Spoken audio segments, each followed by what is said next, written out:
Hello students, I am Tarun Rathore from brain light academy. और हमारा जो टॉपिक है matrices chapter 3 exercise 3.4 and topic name is elementary operation transformation of matrix. तो elementary operation और transformation of matrix में तुम्हें operation समझना होंगे कि हम मैट्रिक्स में किस किस तरह के ऑपरेशन अप्लाई कर सकते हैं। तो ये तुमको याद रखना पड़ेगा। पहला पॉइंट ये है कि तुम किसी भी रो और कॉलम्स को इंटरचेंज कर सकते हो या कॉलम्स को इंटरचेंज कर सकते हो। जैसे फॉर एग्जांपल रो या कॉलम, ठीक है, रो या कॉलम में से किसी को भी इंटरचेंज। जैसे अगर तुम किसी क्वेश्चन को सॉल्व करना चाहते हो, पहले तो समझो इस चीज को क्या है ना। अगर तुम किसी भी क्वेश्चन में ऑपरेशन लगाना चाहते हो और ऑपरेशन तुमने रो वाइज लगाने का डिसाइड किया है, तो जब तक क्वेश्चन सॉल्व नहीं हो जाता तब तक तुमको केवल और केवल रो वाइज ऑपरेशन लगाना। अगर तुम कॉलम वाइज ऑपरेशन लगाना चाहते हो तो जब तक क्वेश्चन सॉल्व नहीं हो जाता तुम्हें कॉलम वाइज ऑपरेशन लगाना है। ठीक है, पहली बात तो ये। अब मैं पहला पॉइंट ये बोल रहा हूं, रो और columns, the interchange of any rows and column is equal the interchange of any rows or columns। इसका मतलब एग्जांपल देखो, फॉर एग्जांपल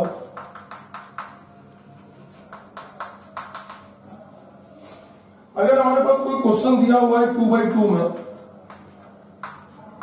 ये 2x2 में क्वेश्चन दिया हुआ है, सपोज करना, ठीक है। हम ये पूरी एक रो को R1 बोलेंगे और इस पूरी रो को क्या बोलेंगे, R2 बोलेंगे, ठीक है। इसके करस्पॉन्डिंग ये कहलाएगा एलिमेंट, इसके करस्पॉन्डिंग ये एलिमेंट कहलाएगा। पहली बात, इंटरचेंजिंग का मतलब ये है कि R1 और ये R2, इस पूरी रो को मैं R1 बोल रहा हूं, इस पूरी रो को R2 बोल रहा हूं, ठीक। तो अगर मैं इन दोनों को इंटरचेंज करना चाहता हूं तो R1 इंटरचेंजिंग R2, मतलब R1 की प्लेस पे मैं R2 को लिख सकता हूं और R2 की प्लेस पे R1 को लिख सकता हूं, इसका मतलब हुआ, ठीक है। ये मैंने ऑपरेशन कैसे लगाया, रो वाइज लगाया, ठीक है। 4 1 2 3। तो मतलब इस तरह के ऑपरेशन मैट्रिक्स में हम लगा सकते हैं। ये तो हमारा एक बात हुई। अगर इसी क्वेश्चन को अगर हमको कॉलम वाइज अप्लाई करना होता, ठीक है, 2 4 3 4, अब ये क्वेश्चन है, कॉलम वाइज ऑपरेशन लगाना होता तो हम इस पूरी कॉलम को, ये पूरा जो कॉलम है, एक कॉलम 2 कॉलम्स, तो ये पूरे को, ये इसको C1 बोलेंगे और इसको C2 बोलेंगे। तो C1 इंटरचेंजिंग C2, इसका मतलब ये हुआ कि C1 के प्लेस पे C2 को और C2 की प्लेस पे C1 को लिखा जा सकता। तो ये हुआ हमारा 3 1 2 4, ठीक है। इस तरह के ऑपरेशन मैट्रिक्स में अप्लाई हो सकते हैं, ठीक है। तो ये पहली बात हुई हमारी, ठीक है। दूसरी बात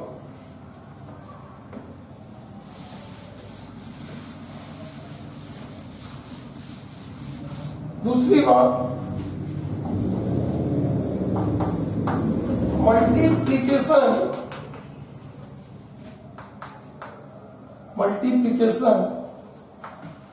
ऑफ एनी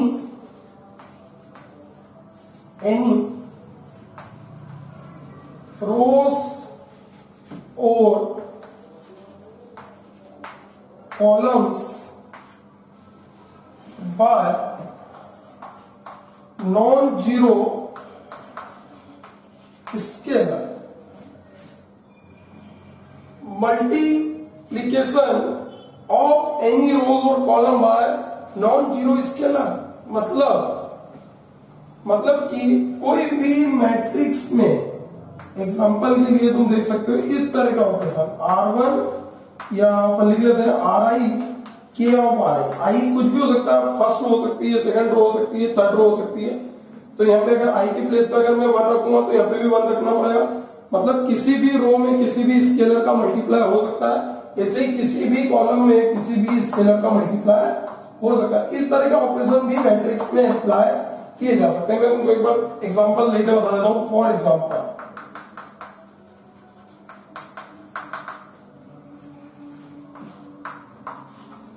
ठीक है, ये 2 4, ठीक है, और ये 4 3 लिखा हुआ, ठीक है। अपन कुछ भी ले सकते हैं अभी। अगर तुम फर्स्ट रो में 2 का मल्टीप्लाई करना चाहते हो तो तुमको यहां पे मेंशन करना पड़ेगा R1 मल्टीप्लाइड, मैं R1 को क्या लिख रहा हूं, R1 टेंस टू 2R1। मतलब मैं किसी भी मैट्रिक्स में स्केलर का मल्टीप्लाई कर सकता हूं रो वाइज या कॉलम वाइज, ठीक है। ऐसा जरूरी नहीं है, अगर तुम यहाँ पे सेकंड रो, ये पूरी रो को R1 बोलते हैं, इसको R2 बोलते हैं, तो मैं फर्स्ट रो में ये 2 है वहां, फर्स्ट रो में 2 का मल्टीप्लाई करके लिख सकता हूं, ठीक है। तो ये कितना हो जाएगा हमारा 4 8 4 3, केवल फर्स्ट रो में एलिमेंट, क्योंकि हमने ऑपरेशन कैसा लगाया, केवल फर्स्ट रो के लिए लगाया है, इसलिए स्केलर का मल्टीप्लाई भी केवल फर्स्ट रो में ही होगा, ठीक है। ऐसे ही अगर मैं ये क्वेश्चन लेता हूं ऑपरेशन, है ना, ये एक एग्जांपल है। दूसरा, अगर इसी क्वेश्चन में अगर ये भैया तुमको डिसाइड करना है कि तुमको रो वाइज ऑपरेशन लगाना है या कॉलम वाइज ऑपरेशन लगाना है, मैं अभी दोनों तरह से बता रहा हूं, लेकिन जब भी हम क्वेश्चन सॉल्व करेंगे तो हम अगर एक बार मैट्रिक्स के क्वेश्चंस को हमने रो वाइज सॉल्व करना चालू कर दिया तो जब तक वो सॉल्व नहीं हो जाता तब तक हमको रो वाइज ऑपरेशन ही लगाना पड़ेंगे, और अगर हमने कॉलम वाइज स्टार्ट कर दिया है तो जब तक क्वेश्चन सॉल्व नहीं हो जाता तब तक हमको कॉलम वाइज ऑपरेशन ही अप्लाई करना पड़ेंगे। तो ये बात तुमको याद रखना है, ठीक है। तो ये हो जाएगा हमारा जैसे 2 4 4 3। अगर तुम किसी कॉलम में मल्टीप्लाई करना चाहते हो, जैसे C2 में 2 का मल्टीप्लाई करना चाहते हो, ठीक है, ये कैसे ऑपरेशन याद रहेंगे, जब हम क्वेश्चन सॉल्व करेंगे तुमको वहां पे टेक्निक पता चल जाएगी, लेकिन इस तरह के ऑपरेशन मैट्रिक्स में लग सकते हैं, जिसको कि हम क्या बोलते हैं, एलिमेंट्री ऑपरेशन और ट्रांसफॉर्मेशन ऑफ द मैट्रिक्स, ठीक है। तो ये 2 का मल्टीप्लाई मैं सेकंड कॉलम में कर रहा हूं, तो कितना हो जाएगा 2 4, ये हो जाएगा 8 6, ठीक है, मैंने सेकंड कॉलम में कर दिया। तो इस तरह का ऑपरेशन मैट्रिक्स में लग सकता है। तीसरी बात,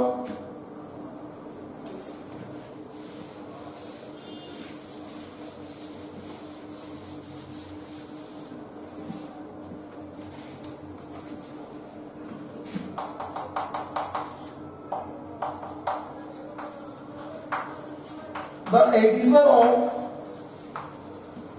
any rows or columns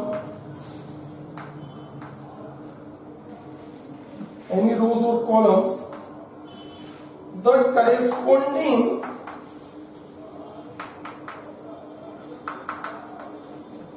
corresponding elements of any rows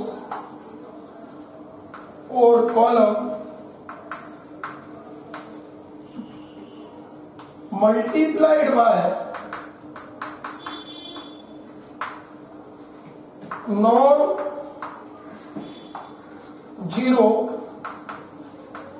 scale।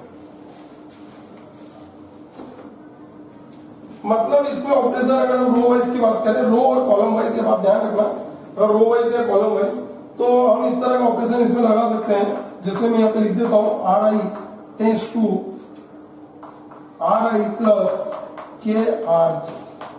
मतलब इसका मतलब ये हुआ किसी भी रो या कॉलम्स के एलिमेंट्स को किसी दूसरी रो में किसी नॉन जीरो नंबर का मल्टीप्लाई करके एडिशन किया जा सकता है, जैसे, ठीक है, यहाँ पे लिखा मैंने, अगर मैं RI में चेंज करना चाहता हूं तो मैंने RI वाली रो में किसी दूसरे मतलब RJ वाली रो में K का मल्टीप्लाई करके RI में ऐड कर दिया। इससे किसमें चेंज हो गया, हमारा RI वाली रो में क्या हो गया, चेंज हो गया।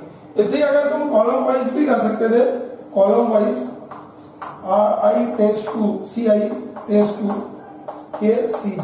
मतलब मैं CI में चेंज करना चाहता हूं तो मैंने क्या करा, मैंने CJ वाली के जे में और सी जे वाली कॉलम में के का मल्टीप्लाई करके मतलब नॉन जीरो का मल्टीप्लाई करके सी आई में ऐड कर दिया, तो इससे जो चेंज होगा वो किसमें चेंज होगा, सी आई में चेंज होगा। इस तरह के एलिमेंट्री ऑपरेशंस मैट्रिक्स में एप्लीकेबल है। ठीक है, पहली बात मैंने तुमको ये बोली थी, किसी भी रो को इंटरचेंज किया जा सकता है किसी दूसरी रो के साथ में। दूसरी बात मैंने ये बात बोली थी, किसी भी रो में है ना किसी भी स्केलर का मल्टीप्लाई किया जा सकता है। तीसरी बात मैंने ये बोली कि अगर तुम किसी रो में चेंज करना चाहते हो तो उसी रो को दूसरी रो के साथ में ऐड कर सकते हो। ठीक है, ऐड कर सकते हो या माइनस भी कर सकते हो। अगर हमको जो भी करना है उस समय जो कंडीशन हमारे लिए कन्वीनियंट रहेगी हम उसी कंडीशन को यूज करेंगे, है ना। और ये बात भी याद रखना है कि अगर हम किसी रो में चेंज करना चाहते हैं तो हम किसी दूसरी रो में किसी स्केलर का मल्टीप्लाई करके उस रो में ऐड करके भी उस रो में चेंज कर सकते हैं। जैसे कि मैंने यहाँ पे बोला है कि अगर मेरे को आर आई में चेंज करना है तो मैंने आर जे में के का मल्टीप्लाई करके आर आई के साथ में उसको ऐड कर दिया, तो इससे जो चेंज होगा वो आर आई में चेंज होगा। इसी को हम बोलते हैं एलिमेंट्री ऑपरेशन और ट्रांसफॉर्मेशन ऑफ द मैट्रिक्स। ठीक है, तो ये रूल्स तुमको याद रखना है। इस तरह के रूल्स मैट्रिक्स में अप्लाई होंगे और क्वेश्चन सॉल्व करेंगे तो और अच्छे से समझ में आएगा। ठीक है, आगे नेक्स्ट टॉपिक देखते हैं इसी में।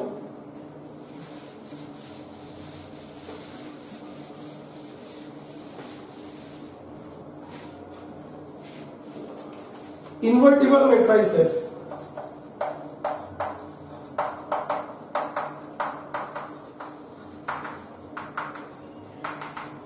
इन्वर्टिबल मैट्रिसेस, ठीक है। एक बात याद रखना है, इन्वर्टिबल मैट्रिसेस के लिए अगर हमें कोई एक मैट्रिक्स दिया हुआ है, स्क्वायर मैट्रिक्स दिया हुआ है, ये स्क्वायर मैट्रिक्स दिया हुआ है, ठीक है, स्क्वायर मैट्रिक्स है ये, ठीक है, और बी भी हमको एक स्क्वायर मैट्रिक्स दिया हुआ। अगर हम इन दोनों मैट्रिक्स का मल्टीप्लाई करें और एक आइडेंटिटी आ जाए, मतलब ए डॉट बी करो या बी डॉट ए करो और क्या आ जाए, आइडेंटिटी मैट्रिक्स आ जाए, आइडेंटिटी मैट्रिक्स आ जाए, आइडेंटिटी मैट्रिक्स आ जाए, ठीक है। यहां पे ए आएगा, ए डॉट बी करूं या बी डॉट ए करूं, ए डॉट बी में ए और डॉट बी का मल्टीप्लाई करें, मतलब ए और बी का मल्टीप्लाई करें और अगर कोई आइडेंटिटी मैट्रिक्स आ जाए तो हम ये बोल सकते हैं कि ए है ना या तो B is inverse of A, या ऐसा भी बोला जा सकता है A is inverse of B, A B का इनवर्स। ऐसा केवल और केवल आइडेंटिटी मैट्रिक्स केवल और केवल तब आ सकता है जब एक मैट्रिक्स दूसरे मैट्रिक्स का इनवर्स हो, तभी आइडेंटिटी मैट्रिक्स आ सकता है, अदरवाइज आइडेंटिटी मैट्रिक्स नहीं आएगा। तो जैसे एक एग्जांपल हम देखते हैं, फॉर एग्जांपल हम बुक का ही एग्जांपल कंसीडर करते हैं। उसने बोला है एक मैट्रिक्स हमको ये 2 1 3 2 दिया हुआ है और एक मैट्रिक्स हमको दिया हुआ है 2 -1 -3 2 दिया हुआ है। अगर हम ए डॉट बी करें, ए डॉट बी करके देखते हैं 2 1 3 2 डॉट 2 -1 -3 2, ये हम करते हैं, मल्टीप्लाई करते हैं। मल्टीप्लाई के लिए मैंने बोला था एक रो का मल्टीप्लाई कॉलम में करना पड़ेगा, तो 2 के करस्पॉन्डिंग ये 2 है, तो 2 × 2 4 होता है, फिर हमारा रूल का प्लस आता है, लेकिन वो प्लस और ये माइनस, तो माइनस आएगा, तो 3 1 3, तो ये हो गया, मतलब इसके करस्पॉन्डिंग है और इसके करस्पॉन्डिंग है। तो फर्स्ट रो का फर्स्ट कॉलम में हो गया, फिर फर्स्ट रो का सेकंड कॉलम में करना है, तो 2 का मल्टीप्लाई है -6, 2 का मल्टीप्लाई इसमें करा -6, 3 का मल्टीप्लाई इसमें करा तो ये 6, ठीक है। ऐसे ही 1 का मल्टीप्लाई 2 में करा तो ये 2 कॉलम, फिर ठीक है, फिर 2 का मल्टीप्लाई इसमें करा, रूल का प्लस होता है, प्लस का मल्टीप्लाई माइनस में माइनस, और ये 2 का मल्टीप्लाई इसमें तो 2 हो गया, 1 का मल्टीप्लाई इसमें -3, 2 का मल्टीप्लाई इसमें 4, तो ये हो गया हमारा 1 0 0 1, ठीक है। तो देखो भैया हमने 2/2 का मैट्रिक्स दिया हुआ था, तो हमारा आंसर आइडेंटिटी आया 1 0 0 1, तो ये आइडेंटिटी होगा, क्या हो गया, आइडेंटिटी मैट्रिक्स हो गया 1 0 0 1। आइडेंटिटी मैट्रिक्स होता है 2/2 में, ठीक है, ये 2/2 का, 3/3 होता तो कैसा आता हमारा मैट्रिक्स अगर मैट्रिक्स हमको 3x3 में दिए होते तो ऐसे आते 1 0 0 0 1 0 0 0 1, तो ये हमारा 3x3 का आइडेंटिटी मैट्रिक्स होता। अगर हमको स्क्वायर मैट्रिक्स 3x3 में दिया हुआ है, और मैं पहले बता चुका हूँ स्क्वायर मैट्रिक्स वो होता है जिसमें number of rose and number of columns equal होते हैं, ठीक है, हम उसको स्क्वायर मैट्रिक्स बोलते हैं। अगर हम दोनों में डॉट करते हो, अगर आइडेंटिटी मैट्रिक्स आता तो हम बोल सकते थे कि a dot b equal to i, इसका मतलब ये हुआ।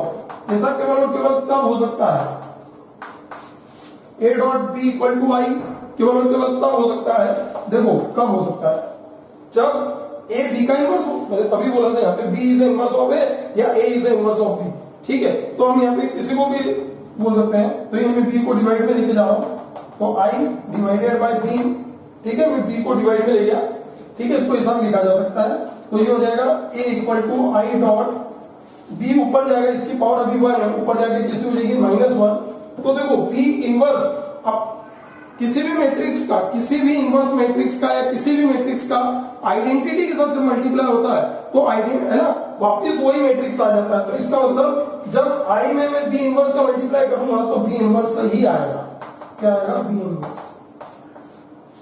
तो ये हो गया a equal to b inverse, इसीलिए a को इनवर्स है ना, b को इनवर्स ऑफ a भी बोला जा सकता है, और अगर a को नीचे लेके आते हैं तो तुम बोलते हैं a is inverse of b, ठीक है। तो यही बात हुई हमारी।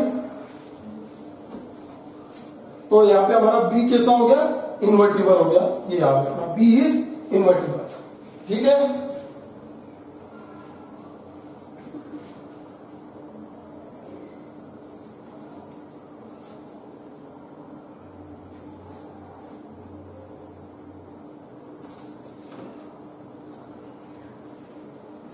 तो ये बात हुई हमारी।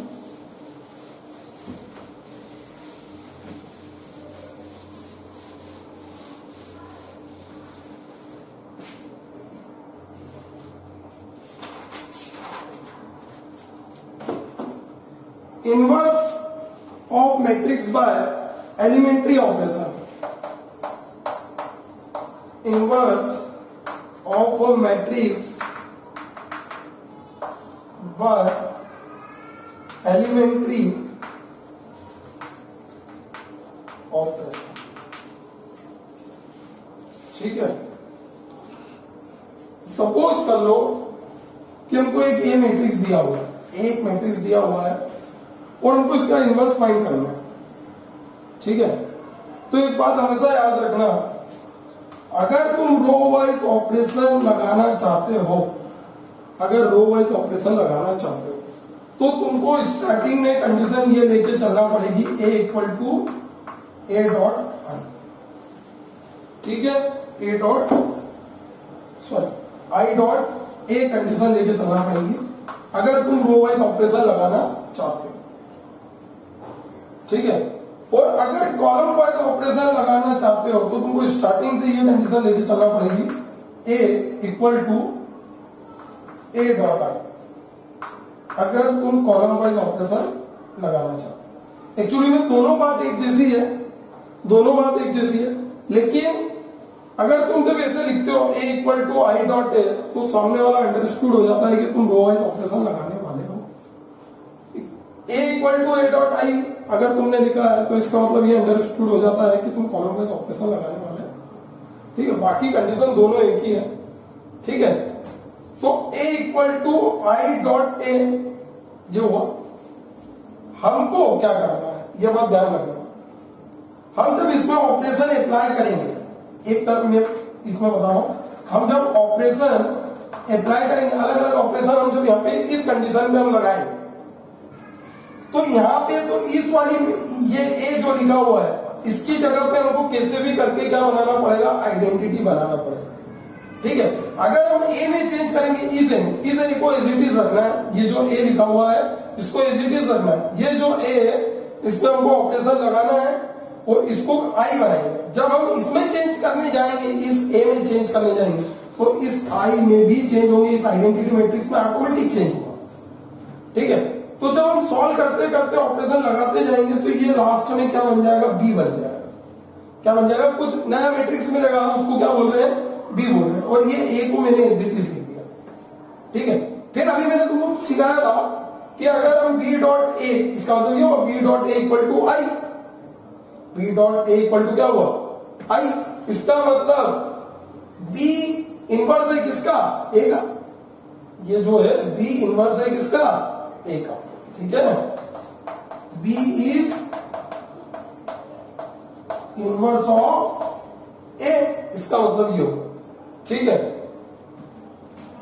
तो ये बात हुई हमारी बी इज इनवर्स ऑफ ए, तो ये जो यहाँ पे बी आएगा वो हमारा इनवर्स कहलाएगा। ऐसे ही अगर हम जब कॉलम वाइज ऑपरेशन लगा रहे हैं और हमको इसको किसी भी ऑपरेशन लगाएंगे, हम यहाँ पे बहुत सारे ऑपरेशन लगाएंगे और ऑपरेशन लगाते लगाते हम ये वाले ए को चेंज करेंगे और इसको हम क्या बनाएंगे आइडेंटिटी बनाएंगे, और जब हम इस ए में चेंज करेंगे तो इस ए को तो एज इट इज लिखना है, इसके प्लेस पे कुछ भी नहीं लिखना है, ये ए एज इट इज रहेगा, तो इसको ए को तो ए रहेंगे।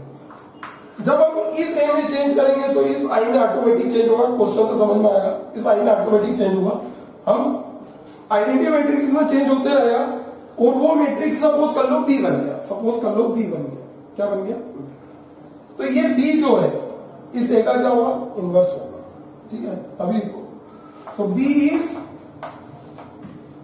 इनवर्स ऑफ, मतलब ये जो बी आएगा वही हमारा फाइनल आंसर होगा, तो ये तुमको याद रखना। तो पहली बार ये रो के लिए, ये कॉलम्स के लिए, कॉलम में हम जब लगाएंगे तो कंडीशन हमको A equal to A dot I लेके चलना है, और जब हम रो वाइज लगाएंगे तो हमको condition A equal to I dot A लेके चलना है, ठीक है। इतना हमको करना पड़ेगा।